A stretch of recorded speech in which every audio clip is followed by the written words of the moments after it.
A good Tuesday morning to you. It's December 21st. To my parents, a happy wedding anniversary.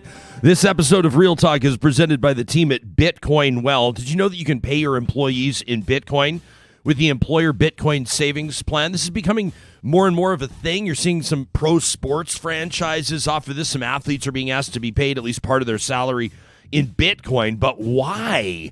Well, you can learn the benefits of buying and holding Bitcoin for your business at bitcoinwell.com. You'll find them as well under the sponsors tab on our website, ryanjesperson.com. Real Talk starts right now. Here's Ryan Jesperson. Hoyles, you're wide-eyed early in the show. We've just been conversing moments ago, but you're wide-eyed. What did I say that you were so wide-eyed about? What number? What number of what? You can't just say happy wedding anniversary. Oh, yeah. What number? Well, it's their wedding anniversary, and they were born in 1974, so that would make this their 47th. They were born or they were married? What did I say? Married. What are you trying to back me in a corner in the first 30 seconds here? This is what happens to guys all the time, right? What do you mean? It's what like do you mean? it's like they'll be at a restaurant and the server's like, "Hello, welcome. Is there a special occasion that brings you in tonight?" And the guy will be, he's done well so far. Yeah. He's shaved and showered and even like blow dried his hair and he got the dinner reservation and he's got a great gift in his pocket. And then the server will be like, "Aw, and what number is this?" Oh. And then she will look at him and kind of be like, And he's like, and then his whole night is fucked. He's in trouble already. Luckily, I remembered. 74 was a big year for my parents. It was like Dad had graduated from med school. Mom was the breadwinner, right? And right. So Dad's wrapping up med school, and he hangs his shingle and opens his doctor's office. 74, a big year for them, and then 77, along came this tornado. This little tornado that would forever change their lives. But in all seriousness, an amazing couple, and what an example they have set for us, and we're forever grateful for them. And they watch Real Talk every single morning, so I hope they're getting this live. That is an incredible feat. That's a lot of Isn't years. It is a lot of years. Now when you talk to people about wedding anniversaries, if you're like number 10, everyone's like, "Hey, good job. Like you did it." And then if it falls apart after 15, people are like, it was a good, it was a good run. Like 15's a good run. So there you go. Lots going on today. We're going to talk to Professor Timothy Caulfield. I'm looking forward to this conversation. Every time he's on, people love it. And he's everybody knows him from his Netflix show, A User's Guide to Cheating Death. His book, well, it was called, and I want to ask him about this, it was called Relax, Damn It, A User's Guide in the Age of Anxiety, and they've just reissued it, which means they sold probably like hundreds of thousands or millions of copies. And then you pointed this out, Hoyles. When they reissued it, they just called it Relax. Hey, and I wonder relax. Hey, relax. I wonder if people were giving him heck for using a curse word. Don't like say why damn did they it. take damn it out? We're relaxed, damn it. Maybe we'll ask him. Maybe everybody's relaxed. Maybe everybody's relatively relaxed right now. Oh, so yeah, that's definitely what it he is. could ease off the pedal. Everybody's totally copacetic right now. Everything's cool. I can't believe we're running through the news headlines today, and we'll talk about this with Professor Caulfield. Almost 10,500 new cases of COVID across the country. That's a new Canadian record, not the good kind of record. Here in our home province of Alberta, over the past 3 days, 1,925 new cases. We're getting back into those numbers. Sam, you'll remember this when we were getting you, what would that have been, like February, March, April of this past year. Every single day you would put these graphics boards together for us with like new cases, hospitalizations. Unfortunately, we would include deaths on that because it was like 18 or 19 or 20 deaths a day. But you remember 1,925 over a 3-day period, albeit, is getting right back into that territory. I remember when we were building this graphics, I was like biting my nails, being like, "We can't get to 2,000." And then we did. Yeah. We blew right past it, and those graphics were depressing to make every day. To say the least. Yeah, you're right. Lauren, by the way, says, "Wow, I got married in '74, and my first tornado arrived in '77."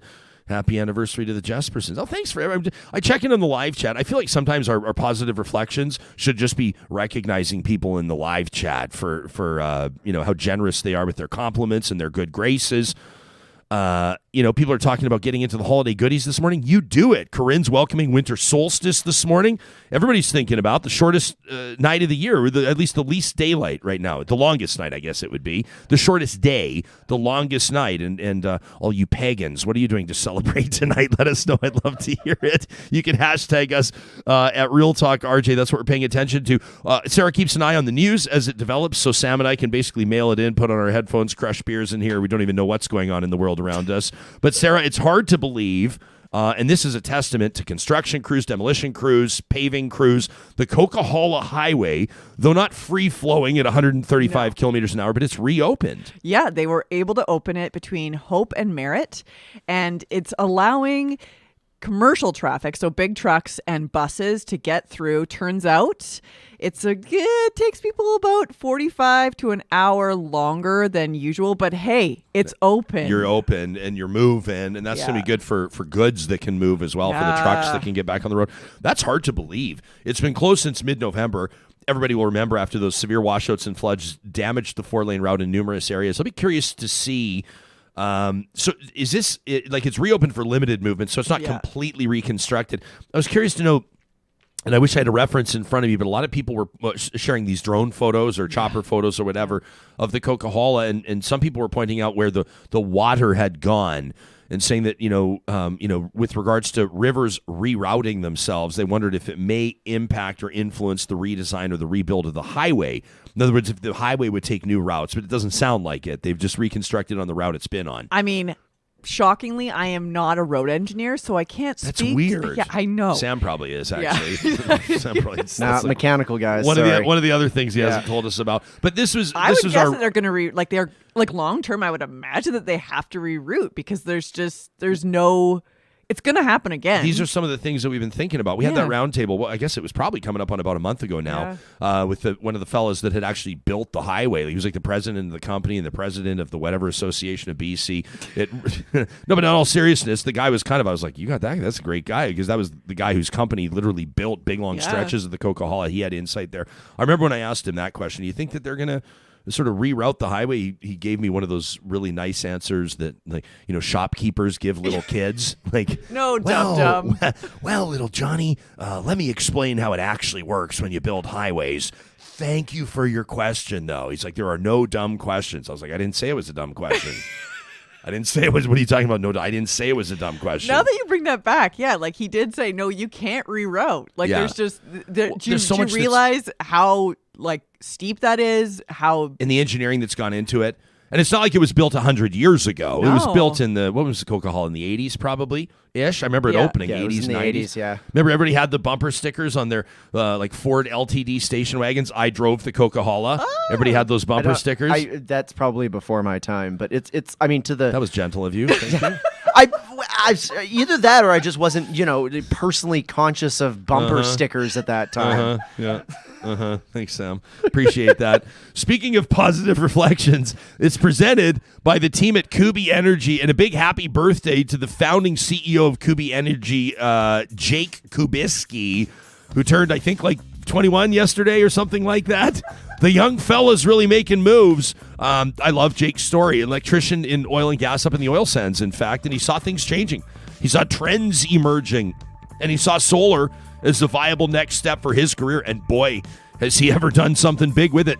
Kubi's still relatively a young company, but doing big installs with Tesla-certified installers in BC and Alberta. Whether it's residential, commercial solar power systems you're looking for, they are a full-service contractor. You can get a free quote today at kubienergy.ca. Hey, you're in trouble. You know exactly who you are. You know that we are 4 days till Christmas, and you don't have diddly squat figured out. You're in serious trouble right now. Enter Breathe Outdoors. Everybody's going to be happy about a gift from Breathe Outdoors. Why? Because they, since the 1960s, under their former brand, Campers Village, have been carrying the best brands trusted most outside, like the North Face and Smart Wool and Osprey and Kuma. If you're a hiker, if you're a climber, a paddler, you know these brands because you wear these brands. You know they last. The Winter Adventure sale's on right now. You can save up to 40% off outdoor gear in store or online. If you happen to visit them in store and spend a minimum of $30, mention our name and they're going to hook you up with a ceramic coffee mug. These things are beautiful. Just mention Real Talk on purchases of $30 or more. Also wanted to give a shout out to our friends. Coming up, we're going to be looking at our hashtag, obviously, through the day today. And we tell you every single day it's powered by the team at Park Power. You know, you can switch right now, internet, electricity, and natural gas. But why, Jespo? But why would we switch? I don't know. Paying less, more reliable, a friendly local utilities provider where real live humans answer the phone if you call. They can help you break up with your big, lousy utility provider, the one that doesn't give a rip about you, the one that doesn't donate to charity. Park Power donates a profit proceeds, 10%. That's a pretty big chunk of their proceeds of electricity revenues to nonprofits in their neighborhood. We love it. The promo code 2021-Real Talk gets you $70 off your first bill.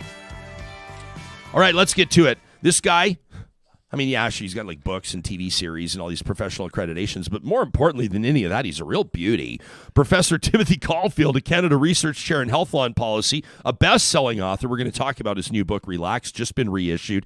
And, of course, his show on Netflix, A User's Guide to Cheating Death, airs in more than 60 countries around the world. Super cool stuff. Always great to have a chance to catch up with this fella. Welcome back to the show. It's good to see your smiling face. A happy holiday season to you. How did we manage to secure you in the week leading up to the big shutdown for the holidays? Lucky us. You know what? I got all my shopping done. Ooh. I got all my wrapping done. What? Oh, yeah, I know. I don't want to make the rest of the world feel bad. Now you're just showing off. Yeah. So I'm ready for you, Ryan. Are you the guy that like creases the corners on the wrap and all the ribbons, or you use the scissors to make the ribbons curl, and your stuff's just impeccable, I would imagine? I'm pretty good. I'm pretty good. I don't want to flex too much here about my wrapping prowess, but it's one of my strongest traits. I say flex away. If it's one of your strongest traits and you know it, flex away. Hey, we were wondering, congratulations on the reissue of your book. Typically, they don't reissue books that have flopped and not sold. So I'm reading into it that a whole bunch of people have picked it up, but we noticed a change on the cover. And for people tuning in on YouTube, they can see it right now. So here's the original, Relax, Damn It, A User's Guide to the Age of Anxiety. We talked to you when that book first came out. And it's been reissued under a different title, sorta. Just Relax, a guide to everyday health decisions with more facts and less worry. Why'd you take the damn it out? I am powerless. The truth comes out. No, I think they wanted to give it a tweak. And I think the subtitle was more interesting because I think the book, as you know, Ryan, the book really talks about all the forces that shape our daily decisions. And, I talk about the mundane, the funny and the serious. And it really was about, how we can focus more on facts and less on worry. So I think that was the reason for the change. I like the damn it. So, yeah, I do too. I can hear people in my life saying it. Relax, damn it, and so it kind of jumps off the page at you. A lot of stuff that you put out there certainly grabs our attention, and this was the case. So, to give people an idea of what you and I want to talk, I want to talk about Dr. Oz with you. I want to talk about Aaron Rodgers, the Green Bay Packers all-star quarterback. I think they call him All-Pro, the All-Pro quarterback. But first, I want to talk to you about Tucker Carlson, the Fox News host who. What does he make? About $20 million US a year, something like that, maybe more. Maybe he makes 30. I was getting confused. The 10 million here, 10 million there. But you say yesterday, more infuriating BS from How Does He Sleep at Night on a Bed of Money? Tucker Carlson, zero evidence to support his claims. You say this guy is evil. I don't see you throw that word around very often. What is it about Tucker Carlson? I don't throw it around very often. In fact, I'm always telling people you got to be empathetic. You've got to listen to people. You got to be kind. I think he's evil. I do think he's evil because he knows. I really believe he knows what he is saying is BS.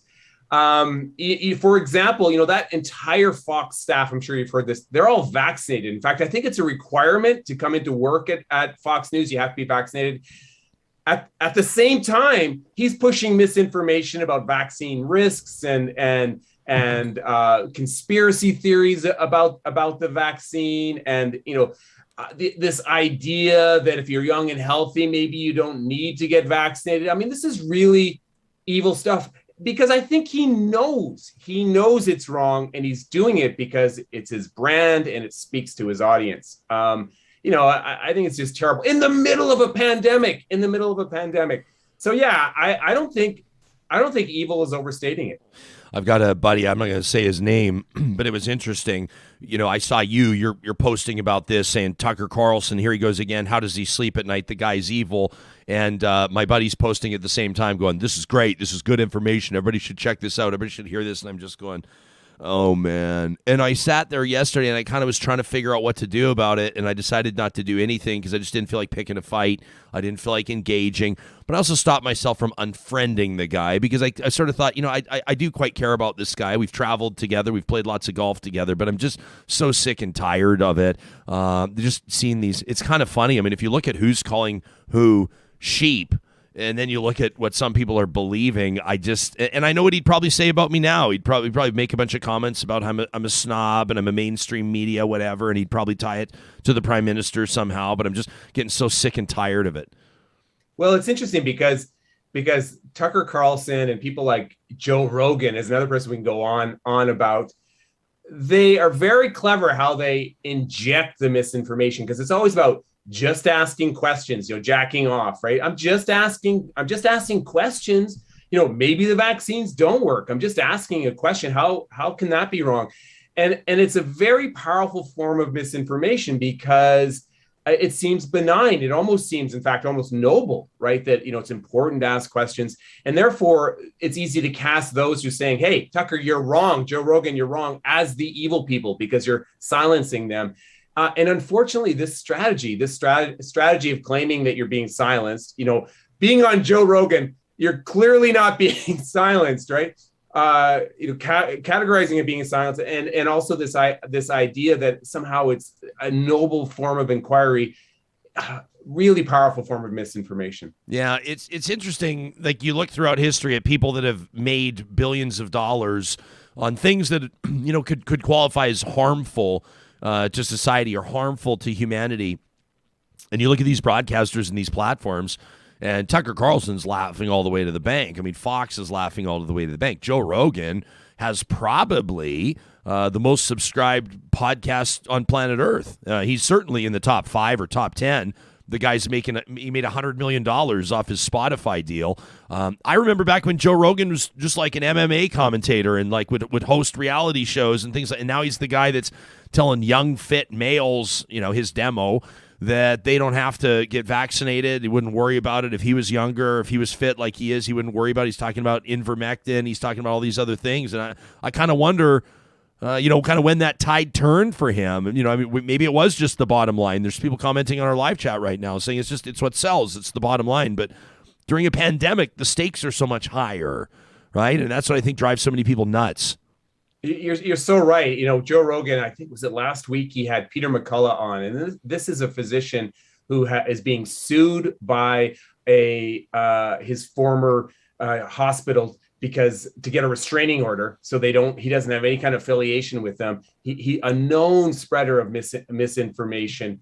And he has him on there, and it's a 3-hour interview, and it's incredibly, incredibly destructive. I get, people are sending me messages about it all the time. And it does real damage. I think one of the really big problems with Joe Rogan is it's kind of the exact demographic that is being hesitant, that is being complacent. They lean slightly right. I think Rogan isn't viewed as a hard right person, but appeals to that audience. And again, he's using that just asking questions strategy that just spreads misinformation in this way that makes it seem very, very appealing. And when you're sitting on the fence with something like a vaccine, all you need to do is inject doubt, right? If you're weighing the risks and benefits, and just a little bit of doubt coming from Joe Rogan might be enough for you to not get the vaccine, which is just really, really maddening. I think part of it, and you touched on this, Tim, is that Joe Rogan's kind of the right? He's like the likable guy. He's not this sort of this sort of like fascist personality where people immediately beware him. There there are certain people. Now that I've invoked the word fascist, I should be careful about what names I use next. But there are some, people with public voices where you look at them and Alex you just Jones or someone like sure, that. Alex Jones. Or I mean, I was even, I was thinking of whatever. I'm not going to get into it. But people where you just go, they just kind of they give me the heebie-jeebies. And Joe Rogan is more just like hey, I mean, come on, guy, don't take it too. I just heard this, and I just thought I'd throw it. I just heard this, but it's like these decisions and things he's saying, people take as God speak, and then it impacts people in their regular everyday lives. I mean, if you mentioned that doctor that was just on Rogan, like I've seen that interview posted all over the place by people who really, and when people haven't really been paying attention to what's going on, generally speaking, they're not educating themselves on evidence-based conversations and sort of proclamations, if you will, or updates on research from public health authorities, and they hear this and they see it as this explosive moment where this one doctor has finally come forward to speak out against the big grand conspiracy, and they see it as opposed to what it should be seen as, which is one or two outliers. MDs for sure, but I know that there are some MDs that quite frankly, let's just say, aren't observing the Hippocratic Oath through this, right? And what a disservice it does, generally speaking, to public dialogue. You're right, and in fact, I think that interview, Ryan, isn't taken seriously enough by entities like the Public Health Agency of Canada, or these, or even the provincial governments. We need that kind of interview is so damaging. We need a group of experts to get together and do a point-by-point debunk. Because something with that interview is it feels like, it's just his opinion, Tim, and you're trying to silence this point of view.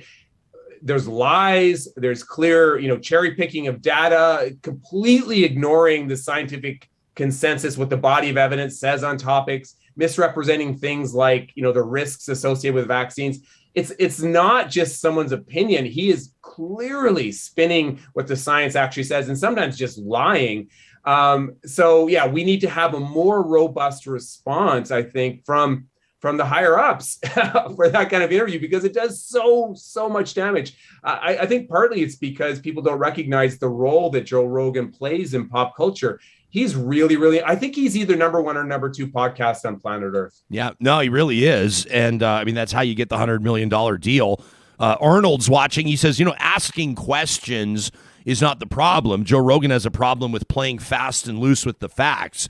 And he plays it off as, it's entertainment. But with a platform that big, says Arnold, I would argue he is news, which is kind of an interesting statement. Certainly doesn't adhere to the same code of standards or ethics that a standard newsroom might. But at the same time, you could argue that Joe Rogan certainly makes news with a lot of his conversations, a lot of the things that are said on that platform, to be sure. Let's talk about some of the other influencers out there. I mean, Dr. Oz has been a big one, and now there's look. I wish people on the podcast won't be able to see your face. I feel like I should have issued a trigger warning before I said that name. You just you sort of had this like neck twitch. What is it about people are going to go, what's wrong with Dr. Oz? What's wrong with Dr. Oz? Why did your neck do that? Oh, well, because he's been driving me nuts for, I want to say decades, but for a very, very long time. I think it's almost decades, isn't it? Like probably 15 years, I think. Sure. Yeah.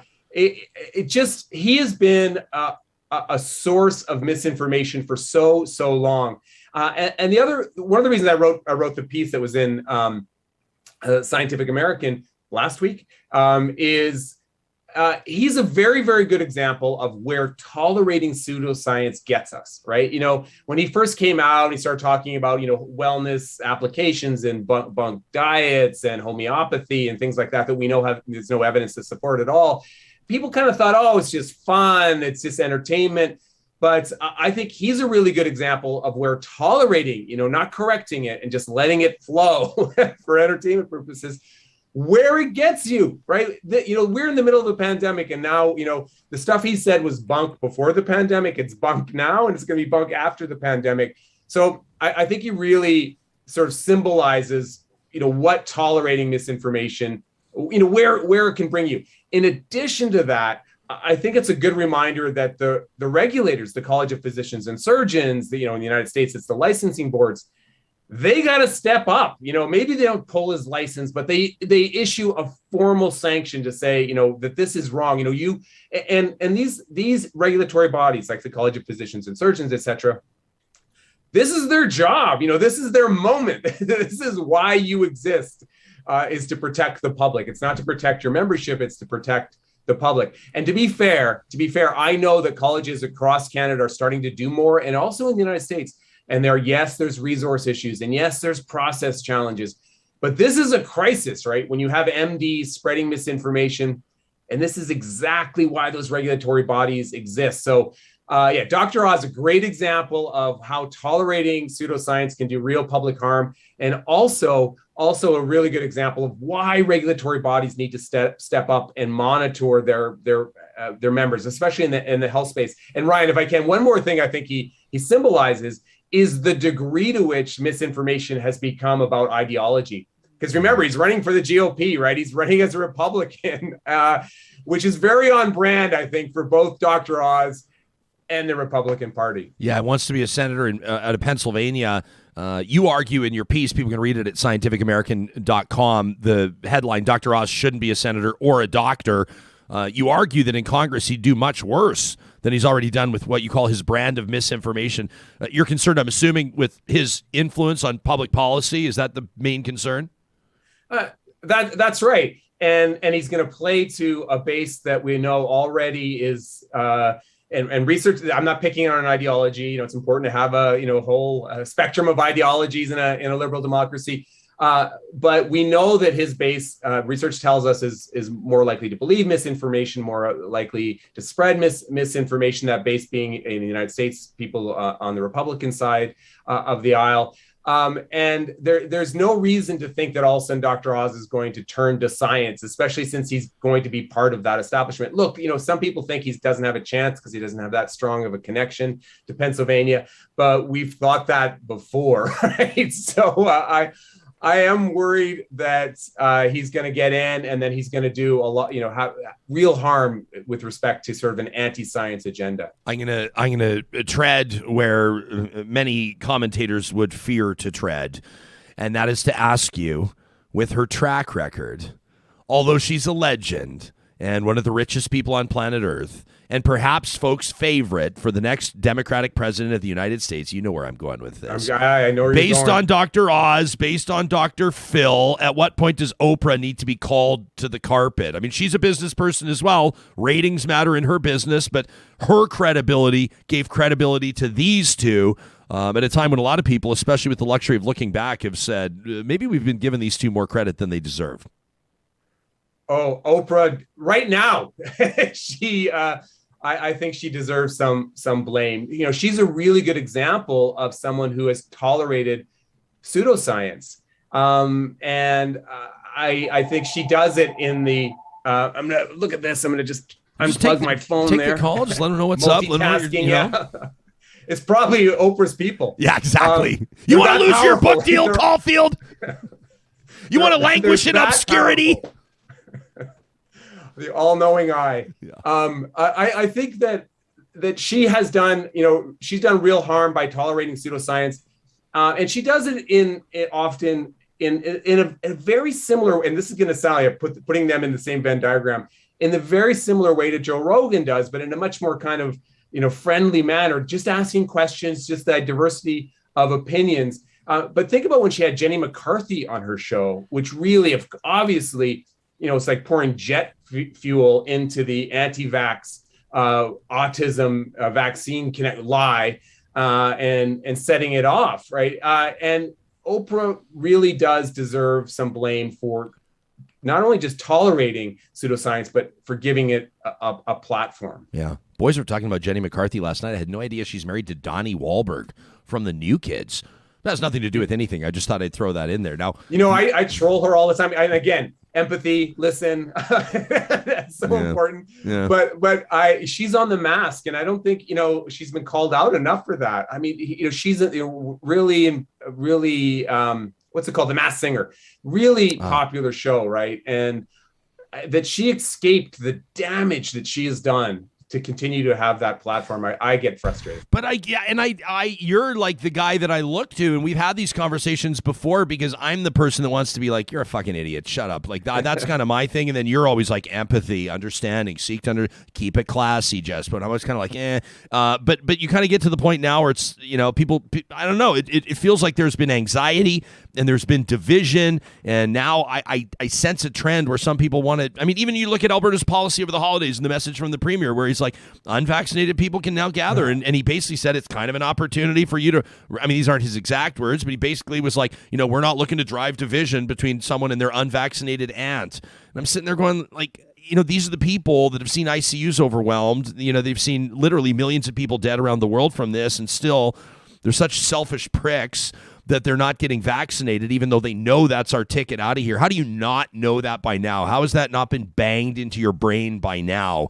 And my pendulum is not swinging back toward the let's all get along again. My pendulum's gone the other way. I have no problem being honest about that.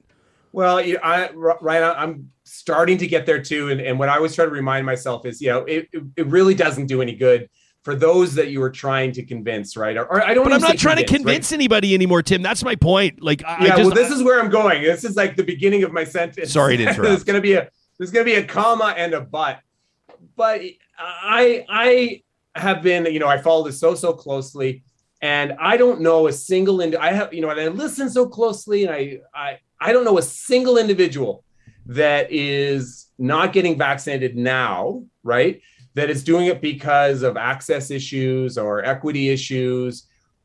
People aren't getting vaccinated now because they believe misinformation, right? That I don't know a single person. I know they're out there because I've seen the research, and there are still access and equity issues, and we need to address those things.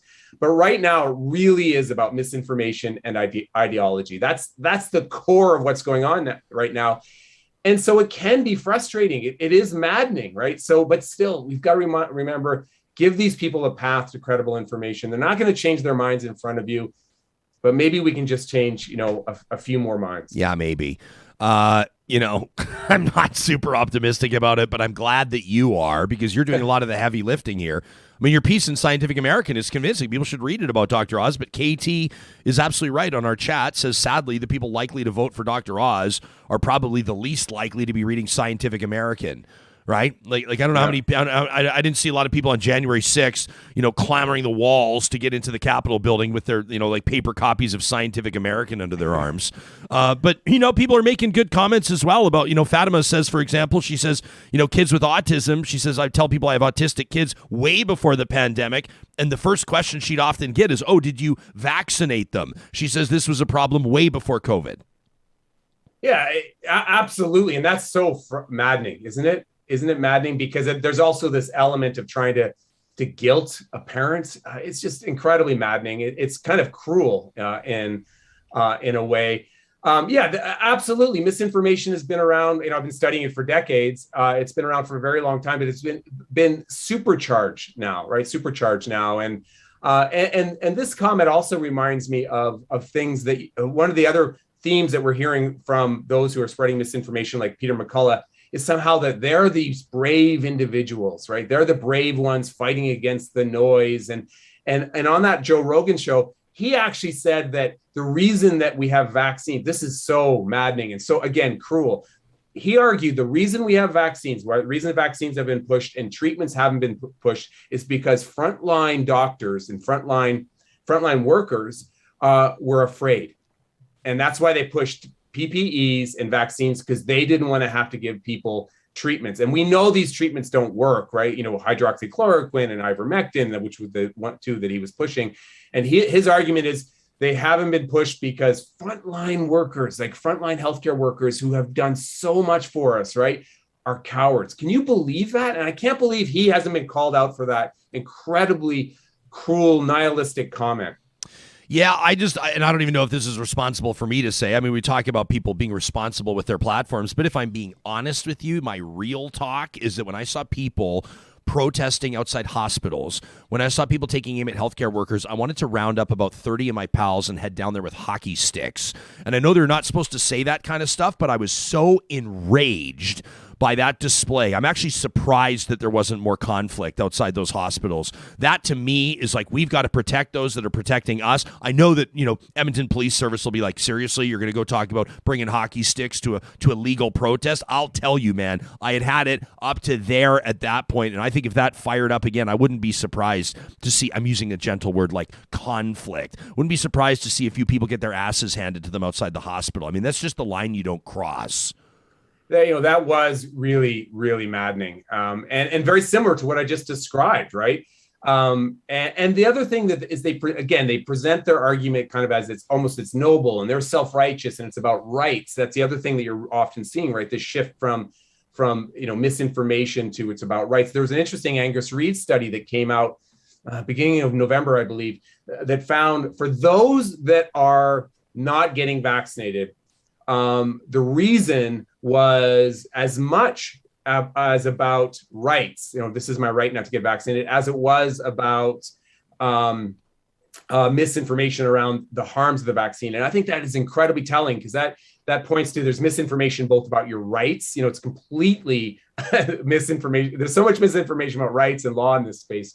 But it's also how much it's become about ideology. And unfortunately, once it becomes about ideology, it does become more difficult to change people's minds, which, going back to what you just said, Ryan. So, a very frustrating time. But despite all that, here I am going to go empathy, listen, try to give people a path to credible information. I will say one more thing, Ryan, there is a little bit of qualitative research, and this is a bit of speculation in the academic community, but it's backed up by research and informed speculation, that one of the reasons that mandates work is because they give hardcore deniers the opportunity to maintain their cognitive dissonance. In other words, they go, look, I didn't want to get vaccinated. I still think it's terrible, but I had to for my job, right? So it's a way they can save face, because that's what's really difficult, right? When it's become part of their personal identity, it's very difficult to change their minds, and mandates allow them, right, to hold both those positions, which I think is one of the reasons that research tells us mandates work. Yeah, no, and that's a fair point. I appreciate. I mean, Chad says right now hospitals are sacred places. People take their first and final breaths within those walls.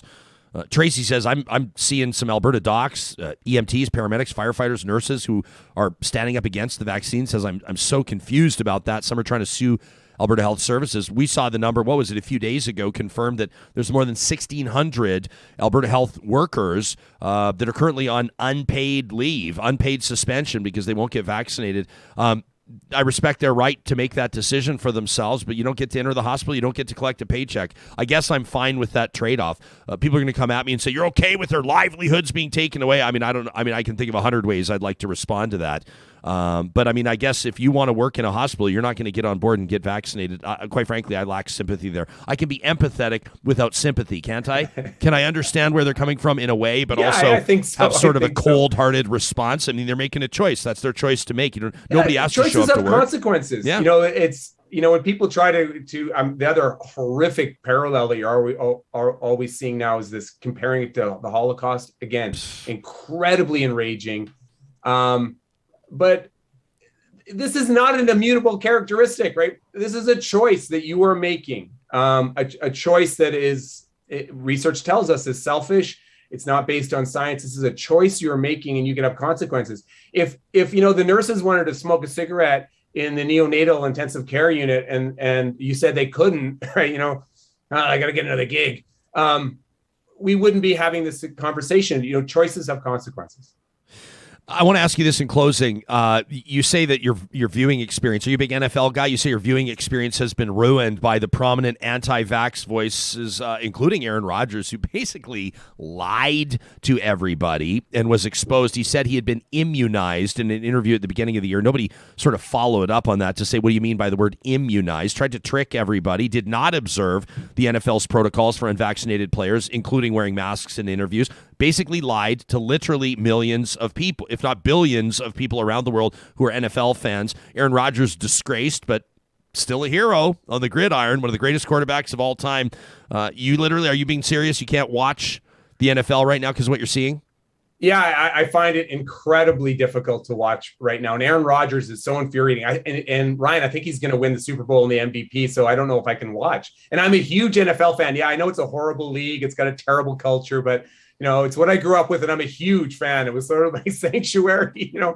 I can't watch it anymore. I find it so mad. He was terrible. He was wrong about everything. Right? He was wrong about ivermectin. He was wrong about homeopathy. He was wrong about IV vitamin therapy. He was wrong about Joe Rogan. He was wrong about the idea that it was a risk to his fertility. And he's spread that and hasn't really changed. He hasn't taken it and said, sorry, I was wrong. He hasn't said any of those things. So really, really infuriating. And I don't think the NFL's done enough to call him out. I think he should have been suspended. And there are all these other high profile. Now, to be fair, something like 95% of the athletes are vaccinated. So I've got to weigh that, but I do find it really, really tough to watch. I couldn't watch Green Bay play, and they ended up winning this weekend, which was aggravating. Yeah, I just think, I understand the emotion. Like it's like Detroit Red Wings, like Tyler Bertuzzi scored the other night and he's unvaccinated. And I was just like, beat it. Like I see him celebrating the goal or the assist, whatever it was, beat it. Yeah, but it's an interesting philosophical question, right? Because, your heroes are never perfect. Artists are never perfect. Authors are never. But this seems like it's over the line, especially Aaron Rodgers, because there's other athletes that aren't vaccinated and they're quiet, and that still bugs me. But he's become kind of, again, this force, this voice for the anti-vax community. Sure. There's millions of people that wear his jerseys around, right? Like whatever he's going to say, they're going to listen to it. Infuriating to say the least. Okay, so we take away from all of this empathy. Okay, I get it. But a little fury mixed in, right? Just not too much. Yeah, it's like truffle oil. A little too much will ruin it, but just the right amount. That sweet, sweet taste. Professor Timothy Caulfield, Canada Research Chair in Health Law and Policy, best-selling author, including his new book, just been reissued, Relax, A Guide to Everyday Health Decisions with More Facts, Less Worry. You can check out his show on Netflix, A User's Guide to Cheating Death, and read his most recent piece at scientificamerican.com. Always so good to see you. A very happy holiday season to you. A very Merry Christmas. Happy New Year. We'll talk to you in January, February-ish. Thanks so much. Thanks to the entire team, and I hope everyone there has a great holiday. Yeah, we'll put it. We'll put us on a wide shot now, so you can see the rest of the team here in studio, and you can take a look at our absolutely pathetic poinsettia in the foreground. Go team! This is the poinsettia that I murdered this week, so enjoy. Thanks, Tim. Great to see you, pal. Timothy Caulfield. Give him a follow on Twitter at Caulfield Tim. I got to say, I really appreciate the comments here. People are chiming in and making this. What do you say? Making it relevant in your own lives, right? And I appreciate that. Like, the boots on the ground type stories, the real life type stories, and people talking about how, for example, anti-vax movements or comments, individuals are impacting your personal lives, including one of you sharing how your young kid at his minimum wage job, a teenager, is encountering this kind of stuff right on the front lines. That's the stuff that drives me absolutely nuts. You think of who's been put in positions of having to deal with all the hassle, right? I think for one example of many is like the teenagers, or typically like the younger staff members, the hostesses in restaurants, that have to deal with people, and even the little thing like they apologize. I'm sorry for the inconvenience, but can I check your QR code? Can I check? And they're dealing. There's always going to be the one person. Well, I guess I got a. It's like, hey man, Brendan didn't make the policy here. Guy's making $15 an hour. Like, show him your QR code, right? Like, come on, man. You can let us know what you think. Obviously, we're looking for emails, that allow you a chance to kind of, expand or, get a little bit more into what you'd like the rest of the audience to hear. We're going to read some of your emails today and into the rest of the week. Talk at ryanjesperson.com. I want to remind you how proud we are to be partnering up with Kendall Jackson Wines this holiday season. Kendall Jackson is our wine of the month right here on Real Talk. The brand, obviously, for many, many years. It's been recognized as one of the best in the world. Off the California coast, a beautiful winery you can check out at kj.com. What do we love about it? Green Company of the Year by the Drinks Business. That was in 2020, recognizing global sustainability and leadership in the beverage industry. You're going to pick up a few bottles of wine for your gathering or for your celebrations over the next couple of weeks. Why not make it Kendall Jackson? Their wines are produced with a third less water than the industry standard. We love that. Also love that all of their venting and bottling is happening with the largest solar generator in the industry, period. It's super cool. You can read about it on their website and learn a little bit more about those sustainability initiatives. Feel good about the wine you buy at Kendall Jackson. If you're tuning in, by the way, out of Calgary, Co-op Wine, Spirits, and Beer has Kendall Jackson on flyer this month, so special deal for you. Also, a big shout out to our friends at Jet Set Parking. If you happen to be on your way out of town and you want to keep some money in your jeans, the best move you can make right now is to swing on over to jetsetparking.com and reserve your parking using the promo code REALTALK. You can save big bucks by booking online. Right now, you can book your parking till the end of 2022. The end of next year, you can book it now with the promo code REALTALK for just $5 a day. Imagine coming back from 2 weeks away and you owe them like $70 for the entire time. Can't believe I did that math on the fly. I'm pretty impressed with myself, as a matter of fact. What I did was I went 7 times 5, 35 times 2 is 70. You are a genius. I learned to just break it down and then build it back up. Look at you go. $35 a week, $5 a day with the promo code REALTALK at jetsetparking.com. A big shout out to our friends at the Edmonton Symphony Orchestra as well. This is a wonderful time of year. They've got some incredible concerts going on. If you're looking to really dive in, get into the spirit, a traditional Christmas is on right now. Youth tickets, $15. Adult tickets, $25. These are the carols, the selections from the Nutcracker Suite, the classic stuff, right? Plus, Holiday Magic underway as well. You got 2 more nights, tonight, tomorrow night, with ESO Chief Conductor Alex Pryor, and then Hollywood for the Holidays kicks off just after Boxing Day, December 28th through the 30th, with guest conductor Lucas Walden. These are all the Hollywood hits: Star Wars, Sound of Music, Harry Potter, Beauty and the Beast, all performed by the incredible Edmonton Symphony Orchestra. Get your tickets at winspearcenter.com. How much do you know about Reddit? I mean, if you really know about Reddit, you really know. I'm not there. But what I do know is that there is a loyal and embedded following that goes to Reddit for conversation, for analysis, for breaking news. It's been around forever, it seems. Its layout is relatively basic. I'm not quite sure what its revenue model looks like. Sure, there's some advertising, but not a ton. Did you know that Reddit is going public? The IPO coming up in 2022, its most recent funding round yielded $700 million, means the company's worth about $10 billion. Now, to put that into perspective, it's about 15% the size of Snap, Snapchat. So that gives you kind of a general sense of how big Reddit is. About 50 million people count themselves as daily active users, about 50 billion monthly page views. So just a bit more than RyanJesperson.com, but not more than the other big players online. How do we decide whether or not this is worth the investment? Now, let me be clear. Never take your investment advice from me. If you do, you're going to blow it big time. But we want to give you information that you can make wise decisions with. And that's why we're excited to have Tony Mayadunne joining us, an assistant lecturer at the Alberta School of Business, the Department of Finance, teaches at the University of Toronto in the Faculty of Engineering, the Rotman School of Management. A top shelf booking by Sarah Hoyles. Tony, welcome to the show. We're grateful to have you here. Good morning. Hello, Ryan. It's wonderful to be here. Would you qualify as a Redditor? Are you a Reddit guy?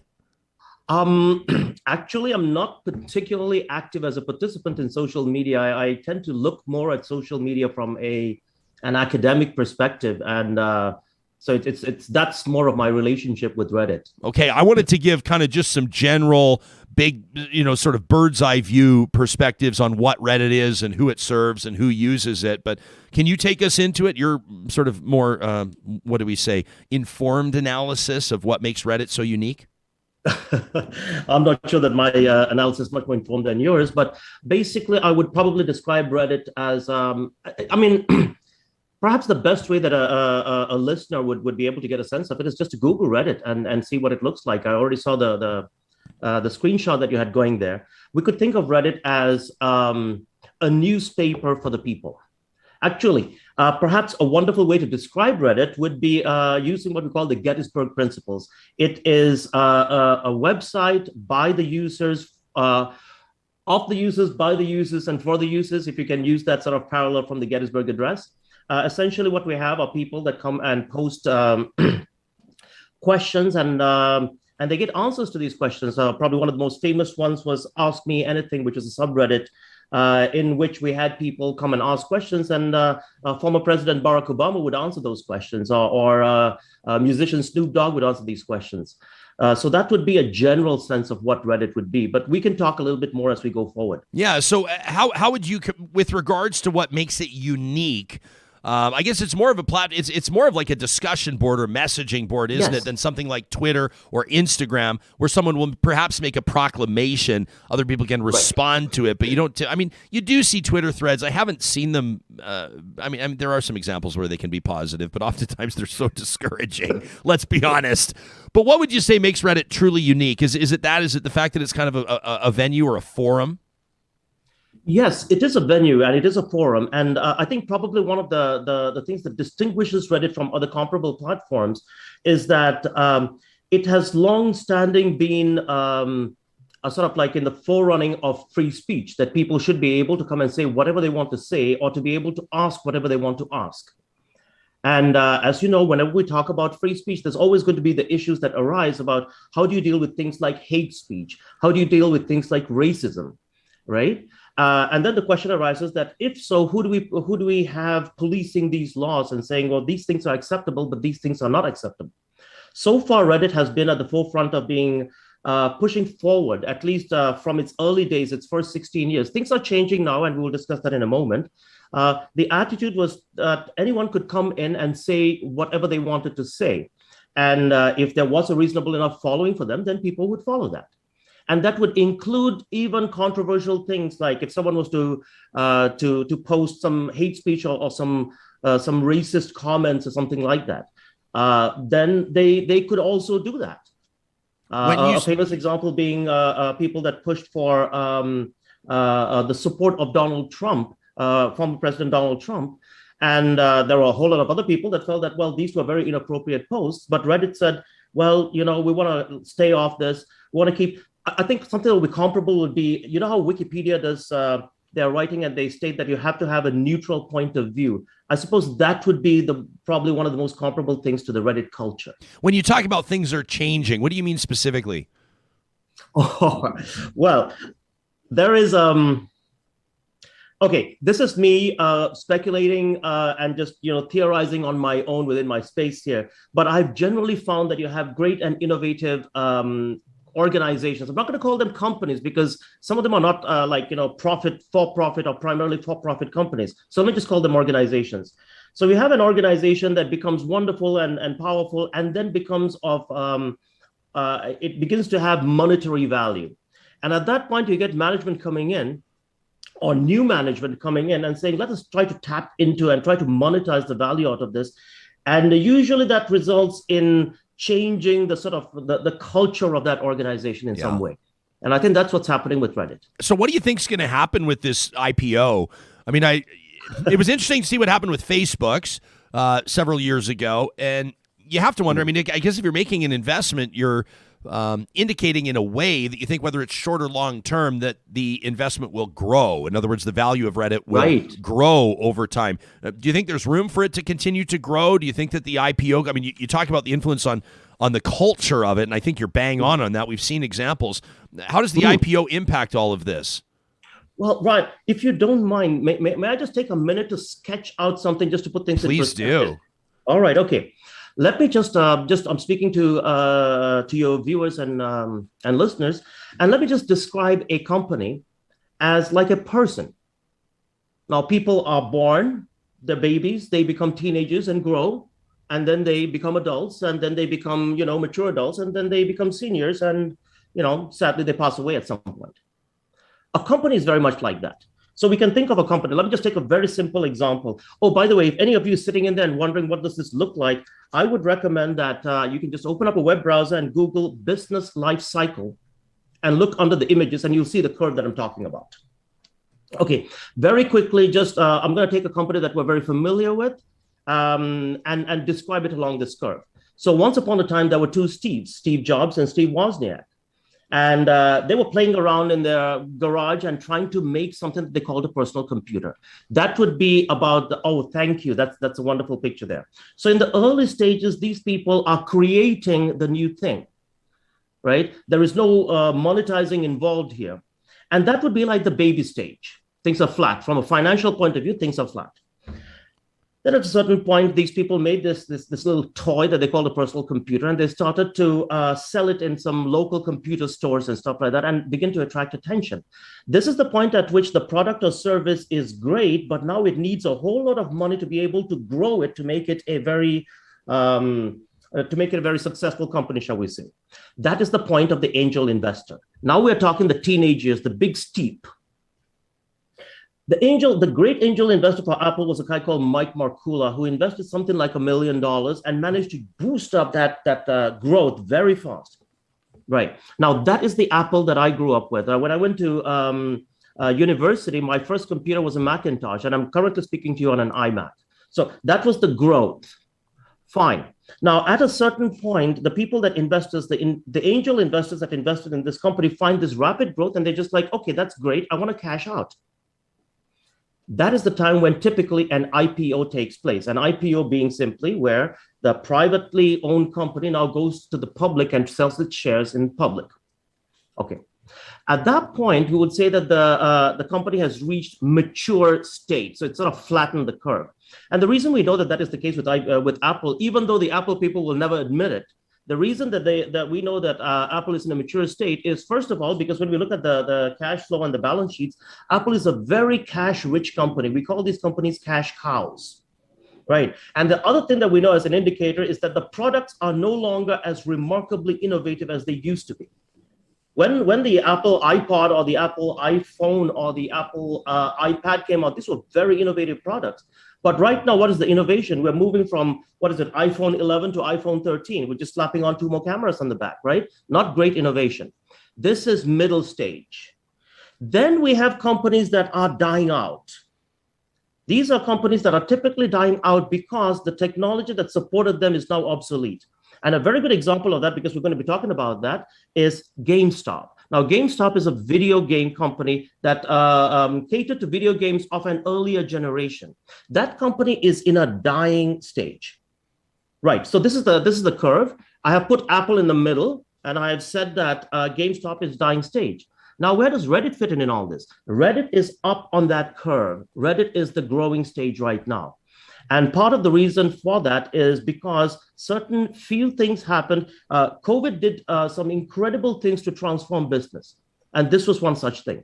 Incidentally, just a quick tie into your previous guest, Timothy Caulfield, and his comments about COVID. I could talk to you about COVID as well, but that's a different topic, right? So this is where Reddit is at. Now we're asking ourselves, can Reddit grow? Okay. According to the curve, yes, this is the point at which Reddit should grow and become the mature company that it will become, shall we say, in the next 5 to 10 years. But why is Reddit growing? And I think that's an important question that we need to ask ourselves, right? Reddit is a company, interestingly enough, you have the startup companies in their baby stage. Usually it's just a few years before they go into growth stage. Reddit is a company that has been around for like about 15, 16 years or so. So that means it has been sort of like flatlining for all that time from a financial point of view. However, Reddit was growing a value base. That means all the Redditors, the people that you talked about, were creating value. Now, in the past year, Reddit's platform enabled something really incredible to happen. Yeah. It enabled people, ordinary folks, not CEOs of companies or top investment banks, not the big players, not the government, none of those people. Regular folks, young 20-something men in the basement of their mom's house kind of thing, if you will. They're sitting in here and they're working on that platform, and they were able to do something that impacts markets. The biggest thing that they were able to do is they're able to take it. Remember what I said, that we had this GameStop company that's an old and dying out company? It's supposed to die. It's its natural stage of life. It's death. I'm sorry, but that's what it is. And these folks thought, well, what happens if we pump information into the market to resurrect, if you will, or maybe resurrect is the wrong word. Think about it this way. Imagine we have a grandparent, an aged grandparent, and we gave this grandparent a massive adrenaline shot, massive adrenaline injection. Yeah. Then that grandparent will potentially jump up and start running around marathons and doing all that thing. But he or she will run marathons only for a short time and then probably drop dead from a heart attack or something, right? That is GameStop. Okay. And Reddit enabled a bunch of folks to push a certain set of views, a certain set of popular views on an open forum, and that enabled this dying company to resurrect for a short period of time. And it was amazing because it was huge. Everybody acknowledged that nobody thought that there was actual value in the stock, except Absolutely. for as a short-term vehicle to double or triple or quadruple your money. But the concern of, many concerns. I know a lot of people were saying the people have spoken and the people are influencing markets for once and all that. But you know what? It's going to be some Redditors that are left holding the bag, right? The stock can't keep climbing. At some point, people are going to go, okay, I'm not paying $400 a share for GameStop anymore, and someone's going to get screwed, right? Absolutely. Actually, you know what? This is something that has come up in some of my classes, and I use two examples of the spike to demonstrate the importance of intrinsic value. Now, two major companies that had a spike, one of them was Reddit. I'm sorry, not Reddit, was GameStop, and another one was Tesla. Right? Okay, now look at the two, and something that I really want to convey to all your viewers and listeners is that the true measure of a company is in its intrinsic value drivers, the things that create value in the company. Sometimes the stock price is a good indicator, but the stock price is not a reliable indicator of value. A very simple thing, and it does not take a PhD in finance to figure this thing out. Look at Reddit as a company. What value is it creating? It is an obsolete company. It's sort of like a company that is like a video store that rents VHS tapes. It's obsolete. There is no value created. Now, on the other hand, Tesla, despite all the criticisms around Elon Musk and everything, Tesla is an electric car company that is creating electric cars. So we can see that there is value there. Now, when GameStop jumps up on its, or what is it called now? Whipsawing is the word, where you have just whipping up and down stock prices. When GameStop does that, you know that there's going to be no value over the long term. And like I did a valuation of Tesla, last year when I took a course, and I was, despite my relatively pessimistic view of Tesla over the long term, I had to do a valuation that was somewhere in the 400 to 500 range because there was intrinsic value created. And I think that would be, for those of you that are thinking about investing, rather than running after the latest meme in the frenzy, look at a company and say, is this company actually producing value? And if it is producing value, sure, go ahead and invest because despite the whipsawing of the moment, it will stabilize at a higher level. Yeah. A simple example is Zoom. Zoom. What a story. Right? Can you imagine? And it created value. No kidding. And the timing of it. It may be the most astronomical growth of any company, quite frankly. I guess you could probably talk about vaccine researchers and big corporations like Pfizer and things like that. But Zoom went from 0 to 1 million almost overnight, right? For obvious reasons. Absolutely. And you see an interesting thing that comes out of these kind of things. This is a transitional point. That's the reason I'm trying to distinguish between companies versus organizations, is that we're seeing a trend moving towards organizations can be companies so long as those organizations provide collaborative platforms that enable certain activities to take place. A good example is how Zoom does that because Zoom provided a collaborative platform. And during the lockdown year, I could not see my parents. I could not see my child. I could not see my family. And Zoom became that model.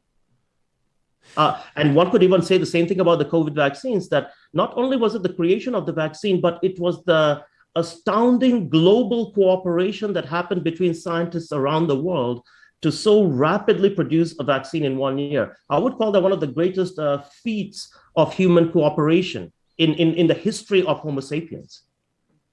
Am I picking up from this that your advice might be, and you're probably going to offer the same caveat that I do, which is that don't ever listen to me for your investment advice. Do not do what I say, nor what I do when I direct my own investment. Okay, now that we have that on the record, am I picking up from you, Tony, that you should approach the Reddit IPO with caution, and now's probably a pretty good time to sell your shares in Apple? Oh my God. Okay, so Well, you said that they're at the mature phase, right? You said that you don't see innovation anymore. Oh, actually, I have to correct that, but I do have to put in my caveat in here, right? That what I'm talking about are largely my opinions, and if there are anything that are factual, go to the textbooks, go online and read it, and check up on the thing. I mean, For sure, Tony, but you're smart. You know what you're talking about. Right. Let's skip Generally the caveat. speaking. All right. Yeah. Let me just to quickly answer your point about Apple. Apple now would be a really good time to buy Apple stock and to stay with Apple stock for one reason, right? Is that Apple is now a cash cow, so it's going to start paying out dividends. Yeah.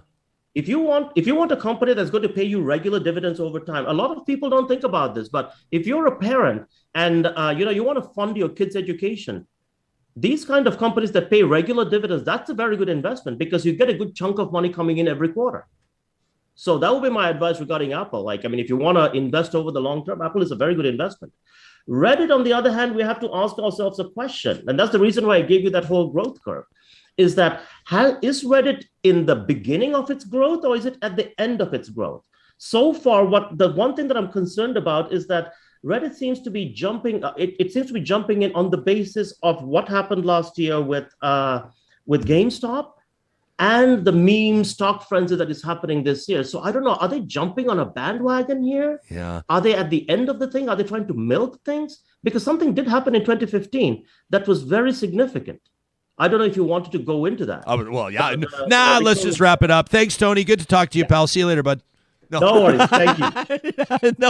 Yeah. What happened in 2015? I was not sure if you were wrapping me up. Everyone's like on the edge of their seats right now, being like, we can do whatever we want. This is real talk. We can go for 3 more hours. We don't have to stop. What happened in 2015? Everybody's hanging, Tony. We're hanging. Oh, my gosh. All right. Okay. All right. So we got Redditors. That means people that come along and they put their posts, whatever that they want to put on. And if the posts get upvoted, they go up higher up the ladder, so to speak. It's sort of like having more likes on Facebook or Sure. on YouTube or something like that. Now, the primary person who was running this and the face of Reddit was this young lady by the name of Victoria Taylor. And Victoria Taylor was very much a part of creating communities. And one such community that she created was called AMA, or Ask Me Anything. And she managed to get really important people on the show. This is the one that I mentioned about former President Barack Obama answering questions. This particular Ask Me Anything became really popular, and people started coming into it.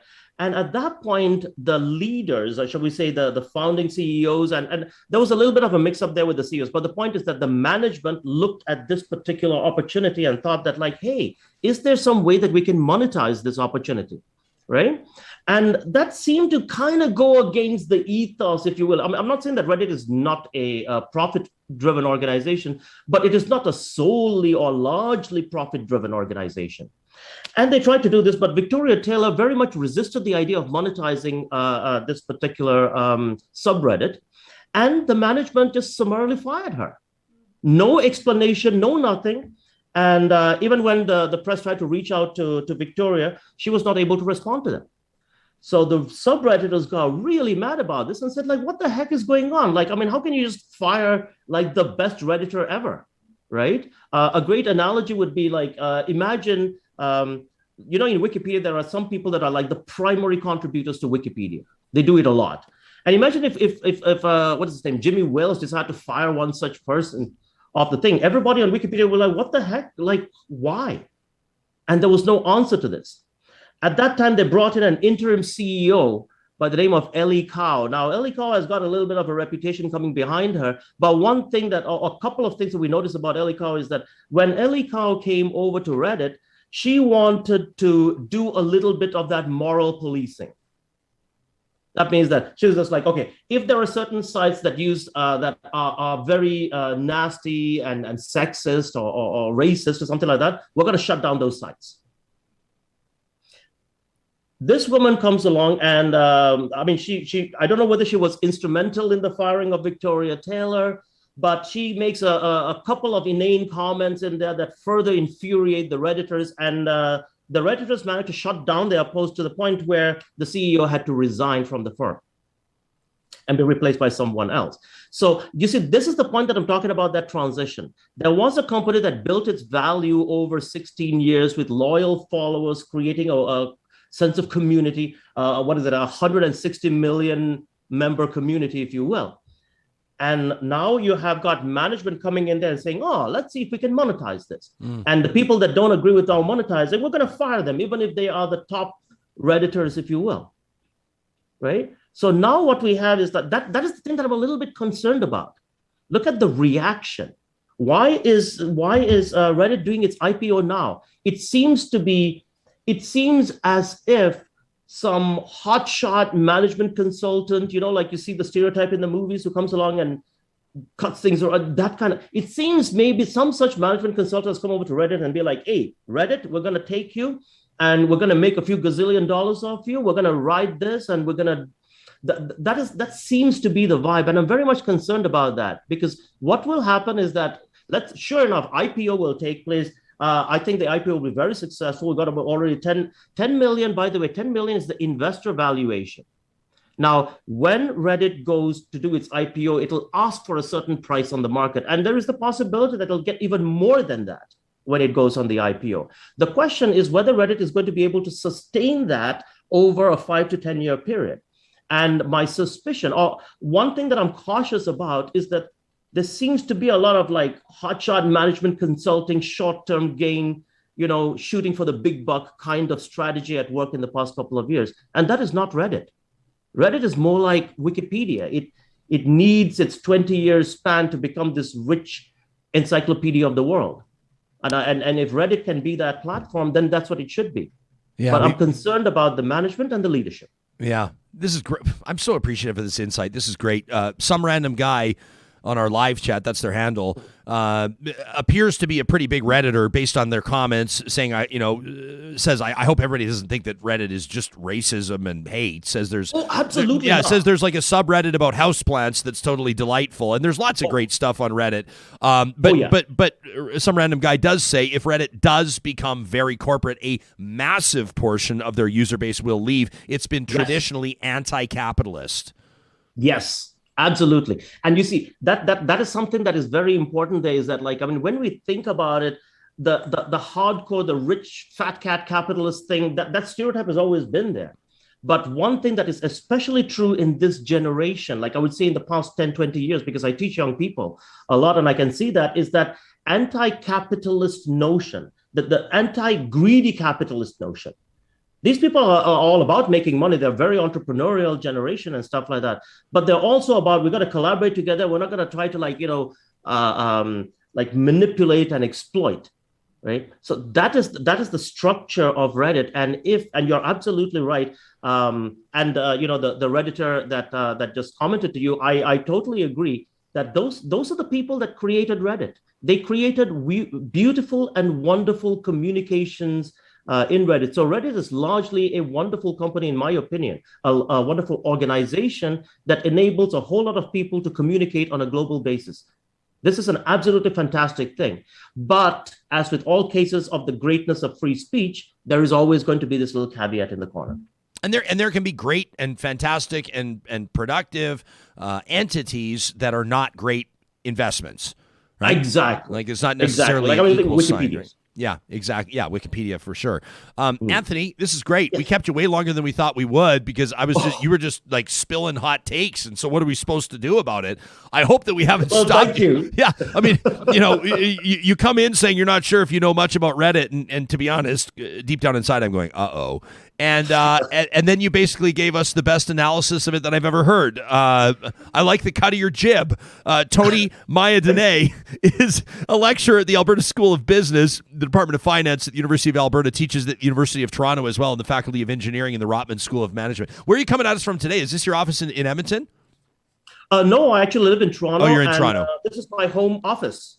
Love it. It used to be my living room, and it became my office. I've been teaching from here for the past 2 years now. Very well done. I can't steal the prowess or the prominence that comes with a room raider ranking, but I would say that you're flirting with a 9.5, if not a 10 out of 10 there, my man. Thank you very much. Yeah, you got it. I just couldn't find a good background. Well, very nicely done. Tony, it's been a real pleasure to welcome you to the show. I'm already looking forward to our next conversation. Thank you for this. Thank you very much, Ryan. It was wonderful talking to you as well. That's Tony Mayadunne of the University of Toronto, University of Alberta. I love that. Hey, where do you lecture? U of T, U of A, a couple of the biggest universities in the country. I like that. Sam, did it influence you in either direction? Were you considering throwing $500 at the Reddit IPO in early 2022? And if so, or if not, did this change your mind? I've cashed out my RRSPs and they're all in Reddit stock now. Oh boy. Yeah, no. Do not take investment advice from me either. Yeah. No, I think something that was like a real theme that was touched on here is just the idea of an IPO seems to be kind of incongruous to what Reddit is. And I think that, as Anthony sort of mentioned through a myriad of examples, Reddit has been this thing that is sort of this organic community that kind of polices itself and resists any sort of interference. And so, in order to extract value out of Reddit, there's going to have to be some changes there, but it's one of the most change-averse platforms out there. I remember looking at Reddit like a couple years ago, and even just the layout of the website. I was just going to say, even the felt design like going of it, back right? to 1995, and they gave it a tiny little update, and people revolted about it. So it's going to be really interesting to see how this plays out, because it's, Reddit as a company has to find a way to make money, but at the same time, they're only as good as their users, and this very, very well could drive their users away. What you just said prompted a physical reaction from Hoyles, and I'm with you, where you said Reddit's got to drive. Sam said something. What do you say? It's got to drive revenue or something like that. At least if it's being money, traded. Yeah. I mean, that's kind of the whole point. But you went, and I'm with you. I don't know that it does. Like, does this wreck the magic of it? I mean, keep in mind, people at the top that stand to make billions of dollars don't really care about the magic. They don't care about the magic. No. And that was kind of what kind of made me twig a little bit, was the idea, like, but does it need to make money? I know that that's the point of it going on the stock market, but the whole point of it is it's not based on making money. The model is not to make money. So I don't know. I feel like it's kind of, it's like, when you pet a dog the wrong way. What? You put their fur, like you go against the grain of the fur. Such an accurate metaphor. What a great, I love that. Wow, you pet a dog the wrong way. I love this from Larry in the chat. He says, fat cat capitalism manipulates, exploits, and colonizes society and sets the values, morals, and the realities of citizens. The problem is capitalism. For profit at all costs and focus on the reality that sex sells. Interesting take from Larry. Nice to see Mark B chiming in from SLC from Salt Lake City, Utah. Says that was very interesting. I like that. I just like the way Tony rolls. I just like the way he talks. Okay. Let's remind everyone, because we're going to get into I'm going to get to a couple emails. We're going to get into the results of our question of the week. We're going to find out on average what you are paying for your cell phone, your internet, for your streaming services. It's higher than what I thought for people on a monthly basis streaming services, and our family is right around the median. So I thought that was pretty interesting. That's coming up in just a second. Let me remind you how proud we are, to be partnering with a guy you might have heard of, William H. Macy, the Academy Award nominated actor, the Emmy Award winner, the star of Shameless, and the face of Woody Creek Distillers out of Colorado. Our Real Talk Cask #1 bourbon made with 100% sweet Olathe corn is now available, but for a limited time. Shout out to Wayne, Real Talker Wayne, who was in touch with me yesterday, said the team at Whiskey Drop let him know that they're down to their last case. That means they're down to their last 6 bottles. It's a limited run. It's one cask, 210 bottles total. If you want to get your hands on one of these, Whiskey Drop and Sherbrooke Liquor in Edmonton have them, and Vine Arts has it in Calgary. You can check out the bigger Woody Creek lineup wherever you buy fine liquors, and you can read out more about the distillers at woodycreekdistillers.com. Liquor is one of my favorite words. I don't know why. It's just fun to say. Liquor. I better not go right into a car ad after that, so what I will do is remind you that there's nothing worse than getting all greased up and trying to do your own landscaping. Am I right? Why not leave it to the team at Eden Landscaping? I had to think quickly. What's a client that wouldn't mind me coming in with just an absolutely bizarre segue? And Mike at Eden Landscaping, I know, is not going to mind one bit because he's going to say, you're right, Ryan. The message is people should trust this to the pros.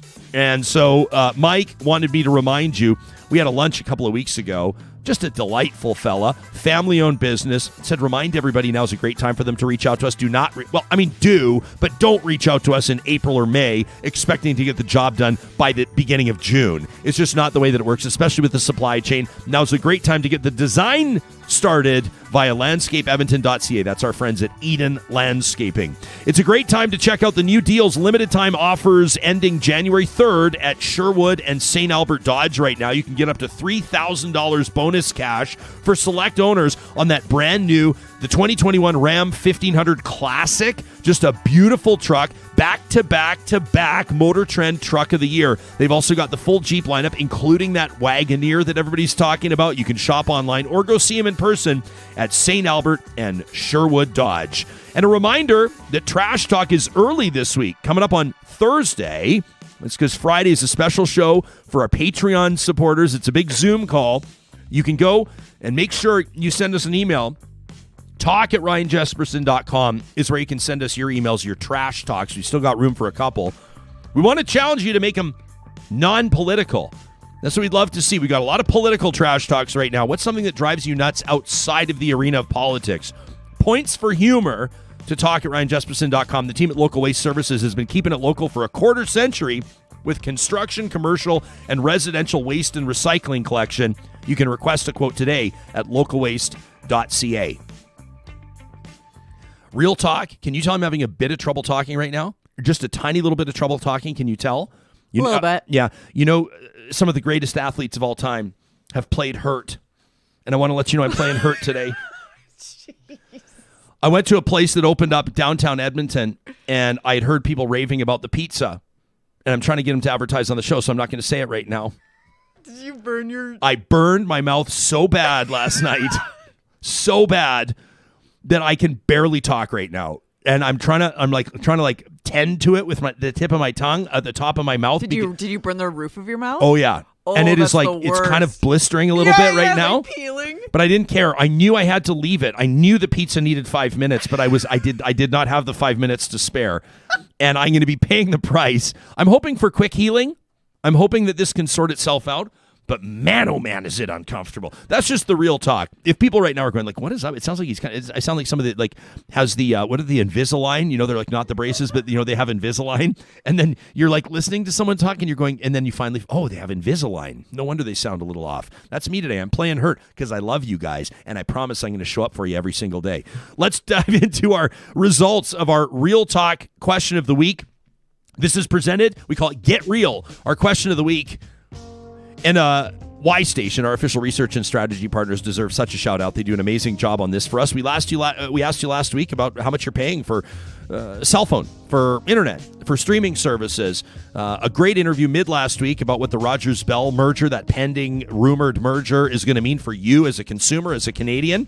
We thought it was a good opportunity to get in to this type of question on cost of living, basically. That's what this is. Sam, let's take a look at some of the highlights from this report. 91% of Real Talkers that responded to this survey, hundreds of you, 9 out of 10, agree with the idea that smartphones are such a necessity that they are virtually a basic utility. And by the way, Ytrium sent us an email based on the comments yesterday, only as a landline, under 40 years of age. I'm going to read the email in just a second. Here's another interesting bit of data based on our survey. Only 3% of Real Talkers believe we have real choice when it comes to mobility companies and their services. I would love to see what it would look like if we exclusively polled our American audience members, but 3%, with an audience largely in Canada, feels we have truly good, solid choice or solid options. Here's another high-level view at the results. This was a pretty interesting one. 86% of Real Talkers believe that additional data rates are unreasonable. Almost 9 out of 10 believe that the additional data rates are unreasonable. I'm probably the 14% outside of that. I doubled up my data. I was getting sick of it. They put you in the penalty box. They're like, you've hit your 20, whatever it is, 20 gigs.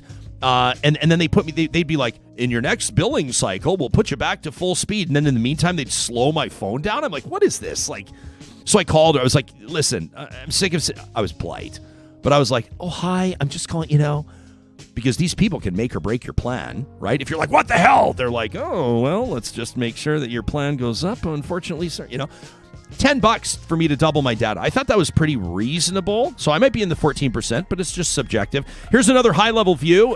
This was another sort of a poll stat that we took out of this. Thought it was interesting. 87%. Look at these numbers. 87, 86, 91, 3.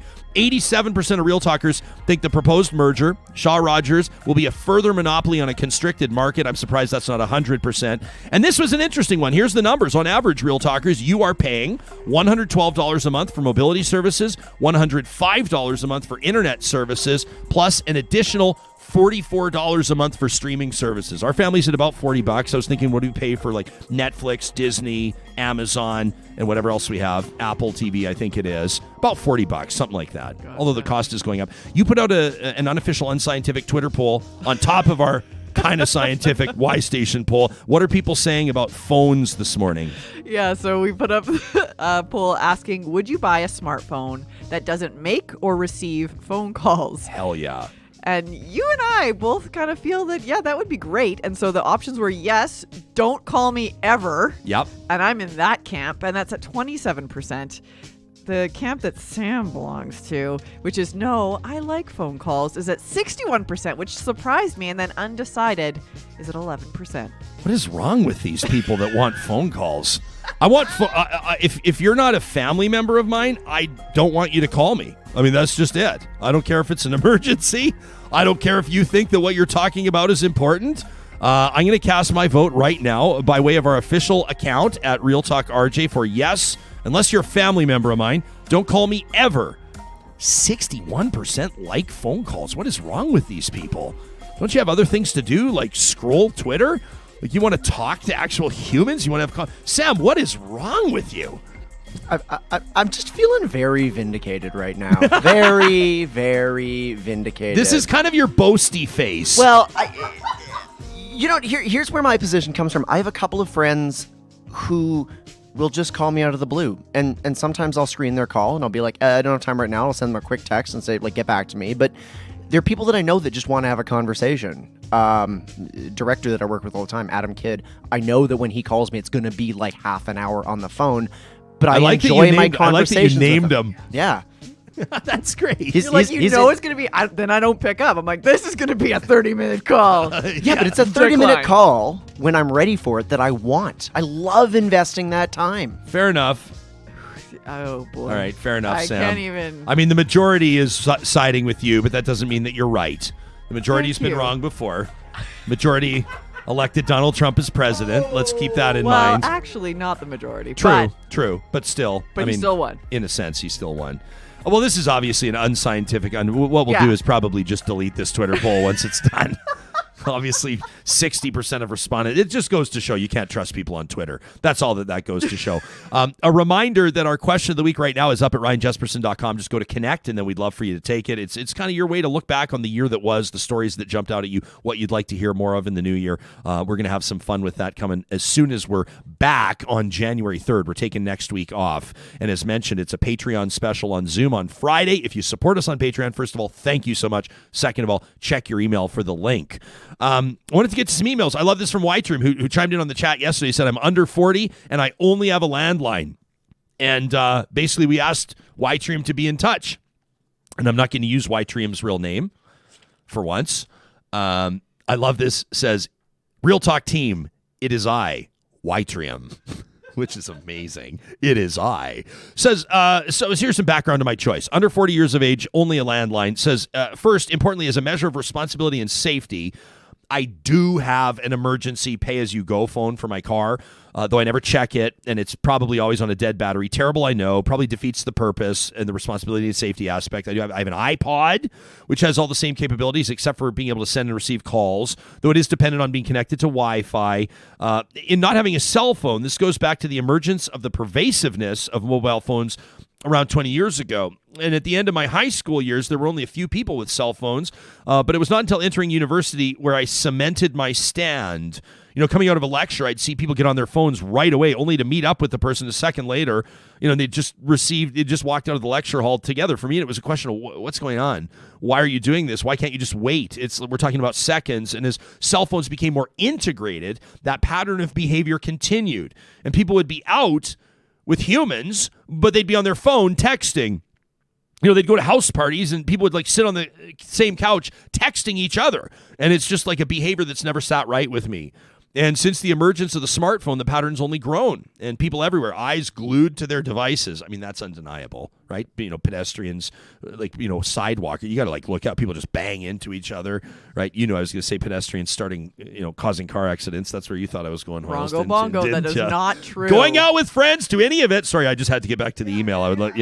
Going out with friends to any event. Everybody at some point is going to check their phone. No one's in the moment anymore, and it's always multiple things layered on. Right? I mean, do we really need potential to heighten our stress and anxiety these days? Next time you're out, take a moment and turn off your device for 30 minutes. I realize not everyone can. Maybe you've got kids at home or whatever the case may be. You're on call for work. But notice how many times if your phone's turned off, you'll still even reach for it to text or to play a game or to look something up. Notice how many of the people around you when you're out in a group are on their phones. I would add to it when you're at a red light. Look around and see how many people are on their phones. White-Trim says when we're out, shouldn't we be engaged with the people that we're out with? Shouldn't we be giving them our focus? He says, most recently, I looked to a recent action by Disney and their Genie Plus initiative, where to fully access their parks, you have to be on your phone. Instead of just enjoying the park, your time with friends and family, you got to be scrolling and clicking, and it just rubs me the wrong way. Of course, I think smartphones are incredible tools, but like all tools, how we use them is just as important as whether or not we have them. And, having a point of contention or curiosity when you're out with your friends, people being able to look it up on the fly, of course, that's great for discourse. White-Trim says, years ago, I read an article from a sociologist. He says, yeah, granted, it was just one article from one sociologist, but it had some interesting points about human connectivity. And they talked about how cell phones have at the same time brought us closer together and pushed us further apart. And being able to contact anyone, anywhere, at any time is a marvel. But look at the types of conversations we're having and the duration. They've shortened and the depth has been reduced. We have increased the ability to connect but reduced the substance of the connection. I know at some point I will make the change with apps and tech becoming more integrated. It gets harder to avoid. But when I'm out away from home, I'm doing the things I planned and I'm enjoying those things and being in the moment, even if it's just shopping for groceries. To quote Sheryl Crow, if you want to reach me at home.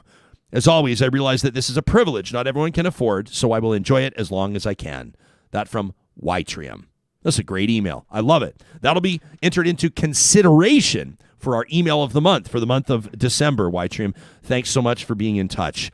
Our friends at Friesen Brothers wanted me to let you know that as many people will be looking to their team of Red Seal chefs to look after their dinner plans through the holidays, this comes with the territory of advertising on Real Talk. The pickup Christmas dinner boxes are actually sold out. Sorry, at the South Edmonton Rabbit Hill store and at Stony Plain, but you can still order them into the Fort Saskatchewan Friesen Brothers. If you've not been to the Fort Saskatchewan Friesen Brothers, if you don't live in Fort Saskatchewan, it is worth the trip. They've got a phenomenal pizza oven. They've got beer on tap. It is not just a grocery store. It's worth the trip out if you're looking for that pickup Christmas dinner box. All-you-can-eat Christmas feast has ended. They want to thank everybody, including the Real Talkers that showed up for that. But they've still got a ton of gift ideas, plenty of gift boxes, and a limited number of pink pineapples. They wanted to update us on that. We know a lot of people were picking those up for about $15. They were on special. That sort of cultural tradition out of gifting fruit around the holidays. Why not gift an amazing pink pineapple? It is what it sounds like. A pineapple that's pink inside. Comes with a gift card and everything. It's a super cool idea through the holiday seasons. You can learn more about everything I've just talked about at Friesen.com. Our friends at the Dairy Queens of North West Edmonton and Sherwood Park are not sold out of the holiday log cakes because they stock up for these things. They know that it's a huge holiday tradition for people. Holiday log cakes at these 5 Dairy Queens are half price right now if you mention my name or mention Real Talk. These are the Dairy Queens in Palisades, Nemeo, Newcastle, Westmount, and Baseline Road if you're in Edmonton or Sherwood Park. Plus, they're selling I don't want to say selling. They've got their Stollery bucks right now. Here's how it works. You donate $5 to the Stollery Children's Hospital Foundation. They're going to give you $5 to spend at DQ in DQ bucks. So it's a win-win for all parties involved. This is the group that's raised more than $1 million for the Stollery. We're so proud to be partnering with them on that. And friends, I also wanted to let you know before we sign off for the day that we've got a great show coming up tomorrow. Sarah's put together a roundtable. It's faith leaders, essentially, but we're not just going to talk about, where you sign on the dotted line to save your soul from burning in hell for all of eternity. We're going to bring together an evangelical, a Jewish, and a Muslim faith leader, and we're just going to talk about the year that was and get their perspectives. You won't want to miss Noor Al-Hennedy, Cleo Rose, and Michael Corrin. We'll see you soon.